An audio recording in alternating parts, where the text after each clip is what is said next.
Hello, everybody, and welcome again to another episode of the Risk Matrix with James Junkin. Roll Tide. I know Coach Saban retired, but Alabama didn't retire. He may be gone, but I'm still here.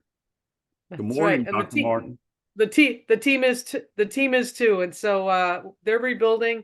I'm Dr. Martin, and today we're going to talk about the true cost of OSHA violations. Everybody's talking about, oh, OSHA violations went up, and the penalties are worse. And James and I are going to put a little spin on this. Maybe you'll like or don't like, but you all should hear anyways. But before we get started, I'm going to give you a word from our sponsor. Today, this episode of the Risk Matrix is powered by Veriforce and is sponsored by the National Association of Safety Professionals, NASP.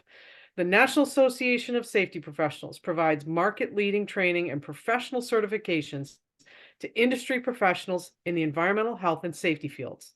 The primary mission of NASP is to provide safety professionals and individuals who are required to meet regulatory requirements with innovative training opportunities. NASP offers online and instructor-led courses, all while earning valuable IACET accredited CEUs. NASP also offered the Certified Safety Director and Master Safety Professional certifications, which are accredited by ANSI National Accreditation Board. Veriforce members receive from 5 to 15% off selected NASP courses. Visit veriforcenetwork.com/offers/NASP. Thank you, NASP, for sponsoring this episode of the Risk Matrix. And I'm going to throw it to James to get us started. The true cost of safety violations. I want to give a shout out to NASP. You and I both hold the Master Safety Professional designation from NASP.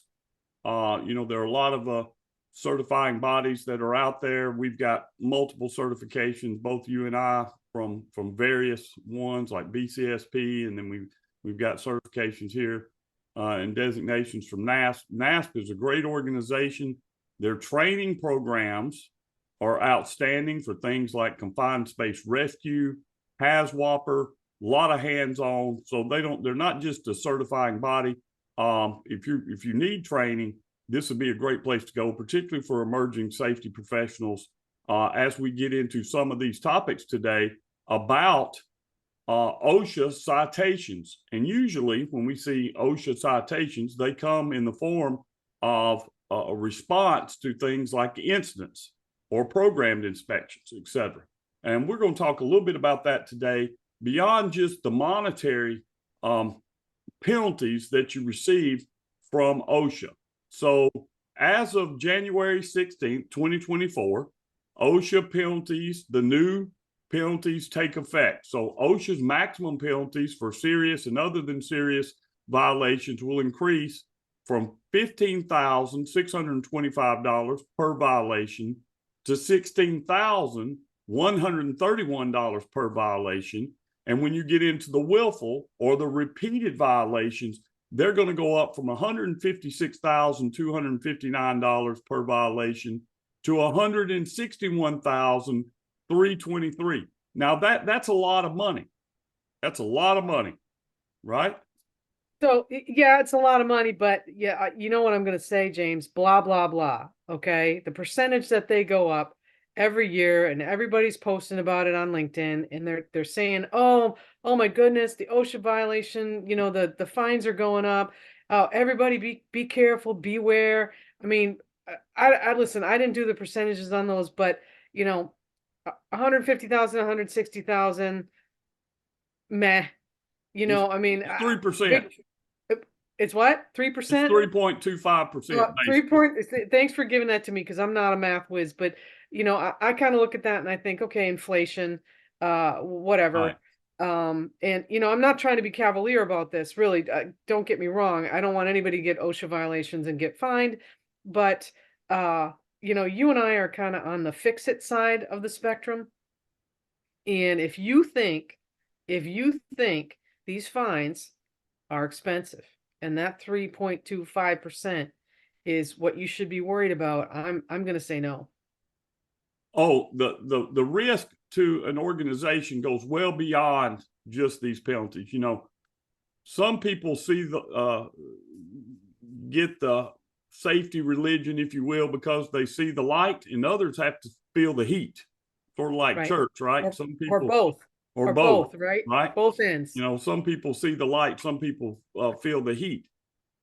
And you and I both worked cases over our careers in our practices where we've seen the devastating effects of a failing safety management system that go well beyond the penalties. Often the penalties that are assessed are very, very small considering the other ramifications to the business. So all the time, you know, when I'm talking to safety professionals, one of the biggest things that I run across is the question, James, how do I sell this expenditure to our senior management, right? How do I get them to understand why we need a functioning safety management system and to spend all of this money on having a functioning safety management system? Well, maybe the competition down the road is not doing the same thing. I just had this conversation with a client just this past week. You know, why do we have to do this? Well, the risk to the entire business of not doing this really threatens the viability of the entire business. So let me tell you a story. Okay, boot it out. Back in 2017, we had a client who is recognized as one of the top industrial contractors in union construction. They have been in business for over 125 years. They work millions of man hours a year. Never had an OSHA citation, never had a fatality. This company routinely is recognized with awards for X number of man hours, no lost time injuries, no OSHA recordable injuries. In fact, in their corporate headquarters, they have a boardroom that I've been in, and it's lined with nothing but safety awards, thanking them. And that doesn't just happen, okay?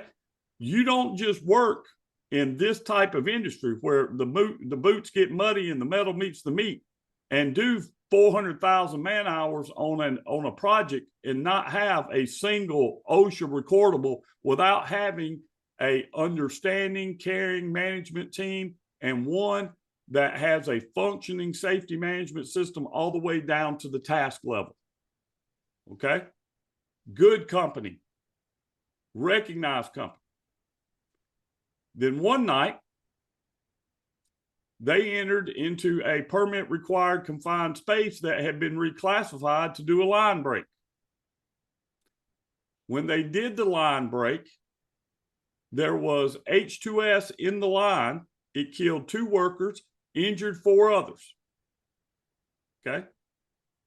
In the subsequent investigation, which involved being in a plant, multi-employer citations here, because the hiring client had some fault in this as well. At the end of the day, these were the tallies. Okay.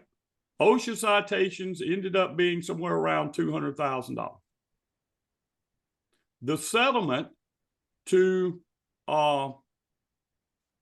the injured parties' families and the families of those who had passed away, legal fees, all that related to court costs, et cetera, and settling the litigation that came out of that, somewhere around $25 million. Before this incident, though, this company was a $750 million a year construction company.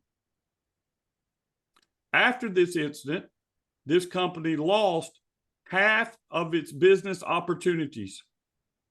It went to a $350 million a year business for the next 3 years and wiped almost $1 billion off the books.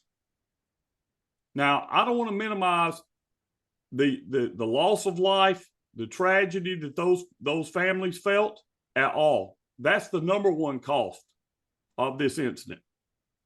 2 people died, 4 others were injured, probably never to work again, total life changing for them and their brothers and sisters who were on job that night that experienced that. They'll never be the same. I'll never be the same, having worked that instant. But from a financial standpoint, from a business stability standpoint, the fact that we didn't have good line breaking procedures, the fact that we didn't have a reclassification procedure on reclassifying confined spaces, the fact that we had poor communication that night ended up costing that business its reputation somewhat, despite over 100 years worth of good work, safe work, recognized work. Because they reported those 2 fatalities and those OSHA citations in third-party verification systems, and those verification systems turned them red, they lost $1 billion worth of business. $1 billion worth of business. Gone. So, I have to, I teach, right? And I teach because you've been in some of my classes. I have. And I'm gonna say this, right? In a lot of OSHA programs, occupational safety and health programs, we talk about return on investment, right? And that's what we really teach at the bachelor's level. I think we teach it at the master's level too. You can correct me if I'm wrong. But return on investment in safety, because I'm going to take this conversation in a different direction. That's a good example of loss of business, right? But a lot of companies go along and they don't have 100 years in business, and maybe they got 50, or I don't know, right? And they're a little cavalier about their safety programs, and nobody can tell them that they should expend in safety because they don't see the return on investment, and nobody's good at telling them. And honestly, if you're not having big incidents and the fines are low, and you're not in the construction business, or you're in the construction business and you don't rely on being verified or your OSHA record, right? You just don't care, right? You just don't care. And I've seen it. Right. I've seen it real time, right? So return on investment falls on deaf ears, right? Because they can pay the fines. They're gonna go to the informal conference. They're gonna plea it down. But here's what I've seen happening lately, right? Is people get inspected, and they do, and things that I probably would tell them not to do. They let OSHA inspectors walk around their facility for 3.5 hours and just take pictures. I wonder what Brent would think of Brent Kellecamp at Ogletree and think about that. I mean, we talked about that, right? And and then they call me up and they say, well, before I've had OSHA fines and no big deal, they're just going to come find me again. And come to find out, they've got other violations or employee complaints that brought these OSHA inspectors in again. And my answer is this is not going to be cheap, right?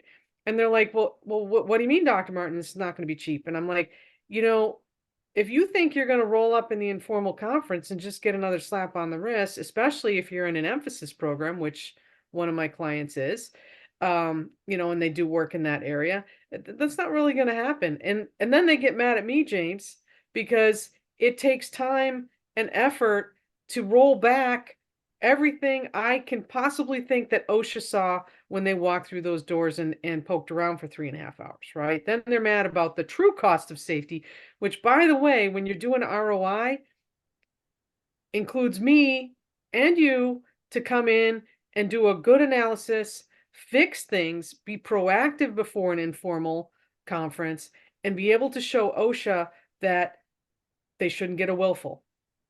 They shouldn't get a repeat. They shouldn't, right? That you took it seriously, that they came in and whatever. I'll give you another example, right? Somebody kills somebody, and this is something you and I have talked about. One of my clients, the true cost is to the people, right? The true cost is human life. Always. Okay. Period. But beyond that, you have a company that's never really cared about all the things that they have to comply with, and then they have a fatality, right?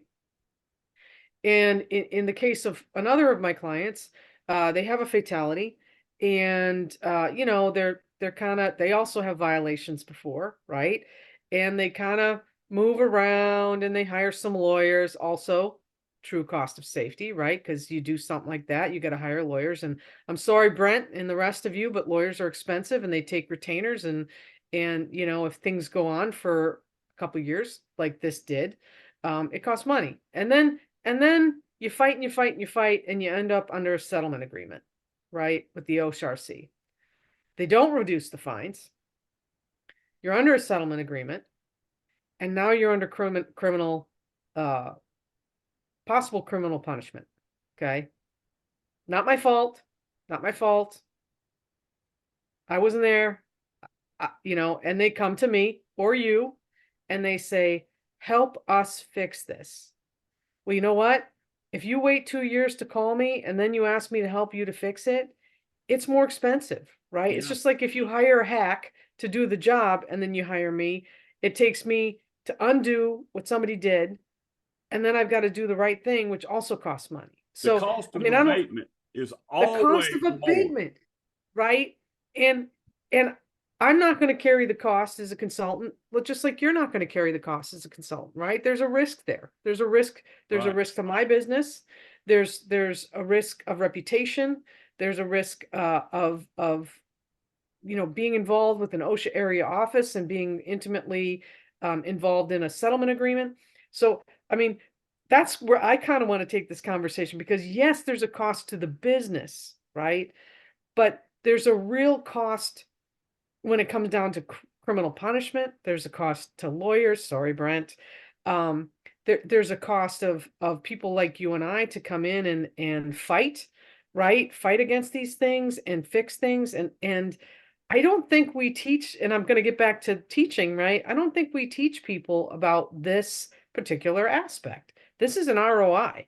This is a huge return on investment, not having to hire. And, again, you and I, the lawyers, and to run through 2 years of criminal prosecution. I think business, well, let me put it this way. I think safety professionals always struggle with understanding the business aspects of occupational safety and health. And we should do an episode on that. And I think you and I are particularly situated to discuss it because both of us run businesses. Listen, profit is good and more profit's better, right?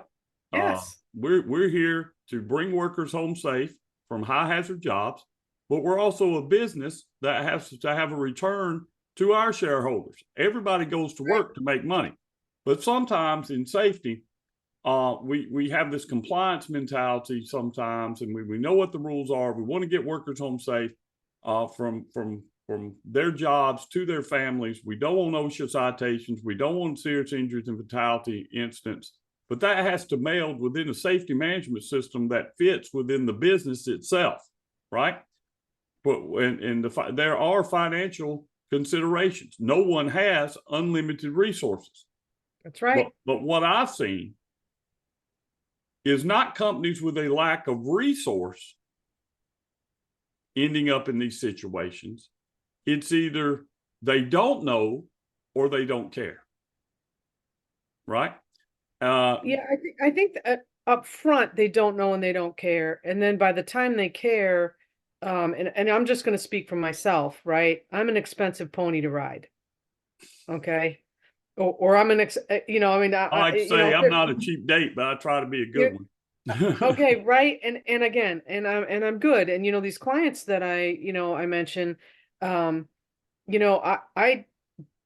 didn't get hired. Or they ask me, who else can I recommend? I can recommend 50 other people, okay, that'll do the job, but they won't do it as well as I will, right? And I've had to walk away from these clients because I will not do a job where I'm not going to do right by these families, do right by the rest of the workers, and quite frankly, I have to do right by my business and the people that subcontract to me. So, that's the true cost of safety too. You can get it cheap, right? You can get it fast. What is it? Cheap, fast, or something, but you can't have all three. I'm not cheap, so there's a given, right? Right. And lawyers are not cheap. Abatement, And you abatement and response to OSHA citations, in my experience, this has been my experience, and I'm talking about 25 years of dealing with OSHA. The citations are the least of your concerns. Abatement cost to fix what you should have fixed to begin with, all right, is a cost. Pulling people out of the field to do training as part of the abatement that you should have done to begin with is a real cost, a real right. cost. Okay. I've got a client that just this week is having to bring all of their people out of the field. No OSHA citations. They're stood down because of an incident. They're bringing all their people out of the field to do the training that should have been done to begin with. This cost this week has cost this company in hard dollars, not loss of productivity, not profit billed to the client, over $500,000. Yep. $500,000. Now, Yep. whether the hiring client is enforcing the regulations, if you will, we want you Yep. to have specific compliance training that you should have done. So whether it's the hiring client doing it or OSHA doing it, the cost of abatement is always more than the cost of initial compliance. And many times you're under the gun. Okay. You're under the gun to get this done quickly so you can either get back to work or to meet some settlement agreement that you have negotiated at the informal conference, or to prepare your case of going to the informal conference. Hey, we recognize we have a problem and we got this stuff done. Now, other costs associated with this, based on my experience, I'll tell you another story. Okay. About OSHA citations. Sometimes the citation is an other than serious, right? Not that big a deal. Wasn't serious injury and fatality. Potential citation. Nobody got injured. Nobody died. This isn't response to that type of activity. They do an inspection for either employee complaint or oftentimes part of a national emphasis program or a local emphasis program. I had a client, they come out, they had an employee get off a forklift and leave the forks up with the fork truck running. The compliance officer saw it. He wrote them a citation for $500. And the company didn't mount any defense, didn't even go to the informal conference. When they got the money, they wrote a check for $500 and they mailed it in. Now, they had to report that in their third-party verification system. All three that was required of them, right? So they're showing an OSHA citation in the system. They went to bid on a job, $14.5 million job. And guess what happened, Dr. Martin? They didn't get it. The procurement people wanted to use them, and the safety people said, wait a second, you got an OSHA citation. And it took weeks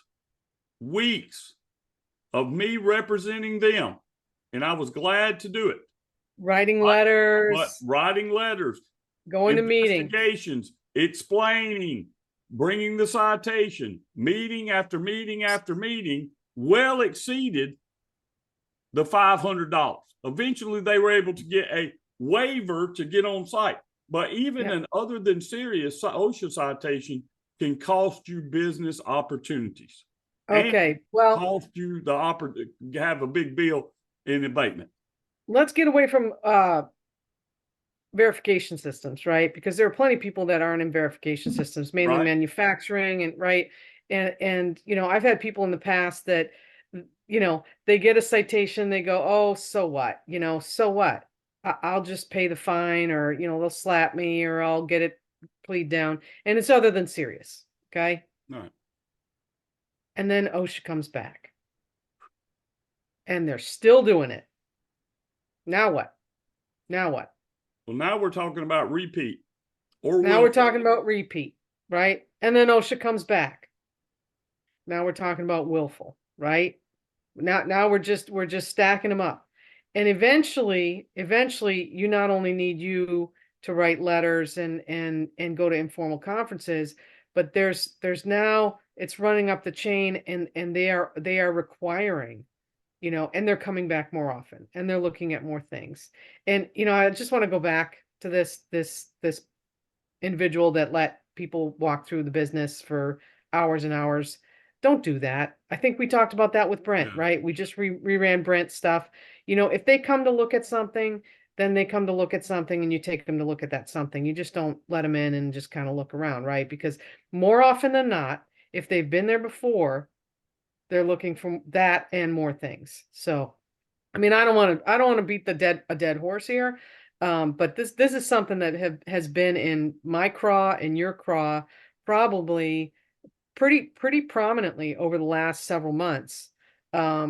Because it becomes hard to be a business owner in a safety consulting role when you're trying to impress upon people who don't have safety professionals, right? They don't have somebody running ROI or even trying to implement a safety program. Explain to business owners what the consequences of their actions are, and guess who becomes the bad guy?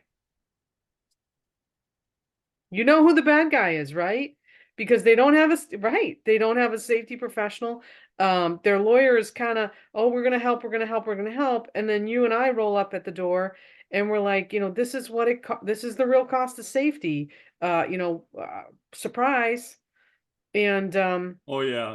I don't like doing that any more than you do, right? The But cost of abatement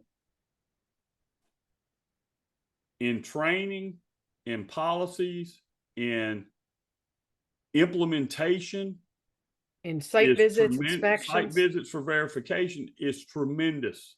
It's tremendous, right?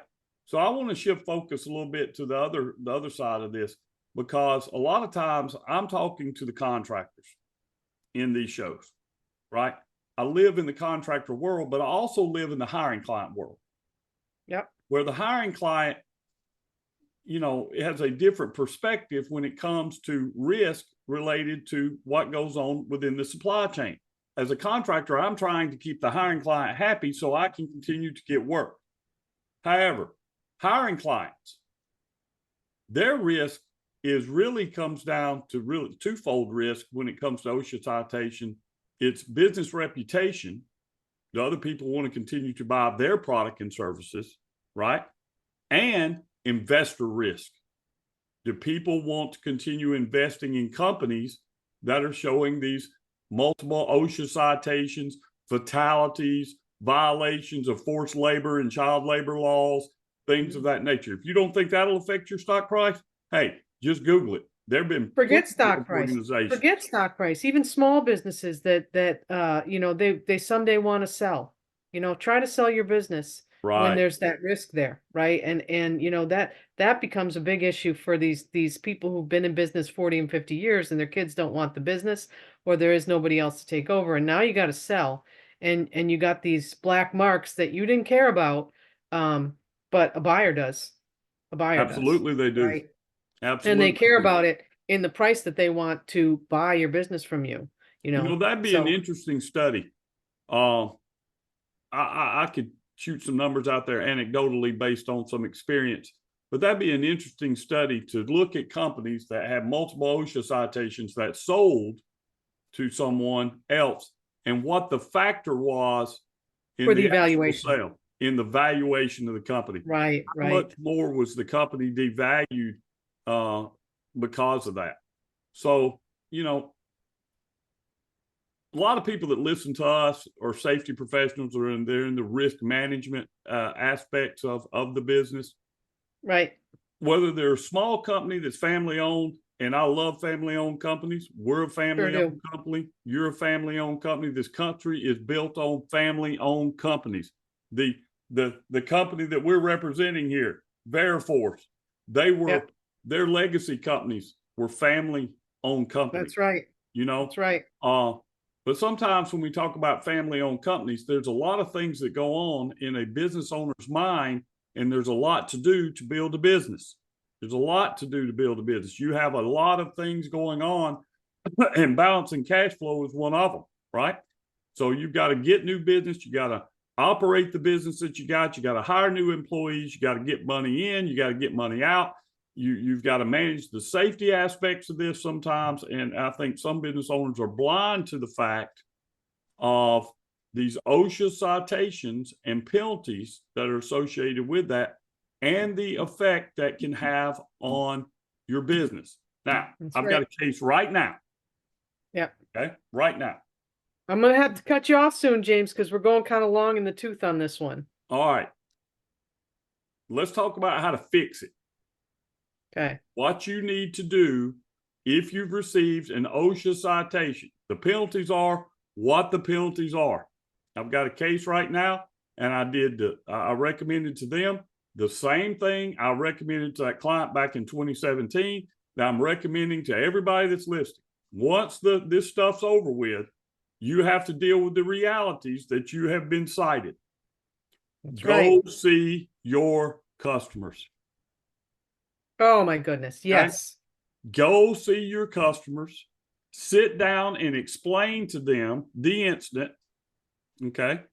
Go into detail your abatement measures, bring documentation so they can understand that potential risk has been mitigated and that you coming on their location or you continuing to do business with them is not an elevated risk level, that the event that you had is unlikely to reoccur. So we're talking about upfront, right? I mean, we're not talking Upfront. about 2 years later when it hits your subcontractor verification or when it hits your OSHA log or when somebody sees it in the paper, or we're talking about be transparent. Transparent and proactive. Transparent and proactive. In the case I gave you about the extension cord, not the extension cord, that's another case, but with the forklift situation, minor, other than serious, but held up $14 million worth of business. Hey, if we would have had that conversation with procurement and the safety professionals at the hiring client at the time this occurred, there would have been a much different response. To come back a year, this happened 2 years later. We're having to explain why we got this citation and all these other things. So that's right. OSHA, to sum it up, OSHA penalties are expensive.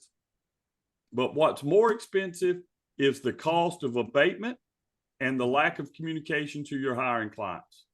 So anyway. Absolutely. Absolutely. And I hate to say blah blah blah on the raising of the OSHA fines, right? But I see this every year. It happens every year. OSHA fines goes up. Every lawyer on LinkedIn, every safety professional is like, OSHA fines are going up and blah blah blah. Well, listen, from a consultant, okay, from somebody who fixes this stuff, and I hope you agree with this, James. I know you agree with this, right? For somebody that fixes this stuff, while the fines and the citations are devastating, okay, it is much, much more expensive. There's much more behind that, the real cost, to fix it, to abate it, to modify your safety program, and to prepare for litigation, to prepare for future strategic sales, all that kind of stuff. I mean, you should be thinking about that fine and thinking about the informal conference and thinking about your defense, but there's so much more involved, and I can't speak enough about that, right?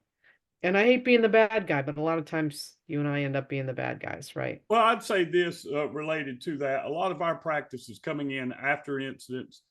And my message to safety professionals, to companies that listen to this program, don't get in this situation. Okay. You can avoid having OSHA citations by having a functioning management system. Right. You can avoid OSHA citations by not killing workers or getting them serious injured. That's always a failure of the safety management system.